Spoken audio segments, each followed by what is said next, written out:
अस्सलाम वालेकुम नाज़रीन, वज़ीर आज़म पाकिस्तान मियाँ शहबाज शरीफ आज जहानिया का दौरा करेंगे। नास्को इंडस्ट्री में सिक्योरिटी के सख्त इंतजाम किए गए हैं। ये दौरा काफ़ी अर्सा से अल्तवा का शिकार था।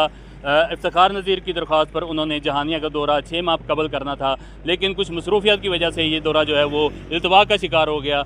और आज जो है वो मियाँ शहबाज शरीफ जो है वो खानेवाल में एक सियासी शख्सियत की वफ़ात पर ताज़ियत का इज़हार करने के लिए खानेवाल तशरीफ़ ला रहे हैं। इस हवाले से जहानिया का जो तयशुदा शेड्यूल था वो भी फ़ाल किया गया और जहानिया भी उनकी आमद मतवक्का है। इस हवाले से जहानिया नास्को में कोई पंडाल का बंदोबस्त तो नहीं किया गया, ना आवाम से वो खिताब करेंगे, ना कोई प्रेस कॉन्फ्रेंस करेंगे, ना मीडिया टॉक करेंगे।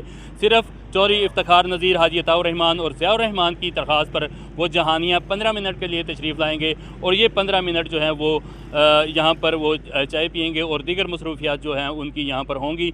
तो इस हवाले से जहानिया के जो मुंतखब नुमाइंदे हैं इफ्तिखार नज़ीर और चौधरी ज़ियाउर रहमान और हाजी अताउर रहमान, उनको जहानिया में तरक्याती कामों की जो फहरिस्त है वो पेश करेंगे, ताकि आइंदा मुस्तकबिल में जो है वो जहानिया के लिए ये तरक्याती काम जो है वो मुमकिन हो सकें। तो देखते हैं मियाँ शहबाज शरीफ के आज के 15 मिनट अहले जहानिया के लिए कितने अहम होते हैं और कौन कौन से तरक्याती कामों की यहाँ पर मंजूरी होती है। देखते हैं, आने वाले वक्त ही इस बात का फ़ैसला करेगा कि जहानिया को इस विज़िट के क्या समरात हासिल हुए हैं।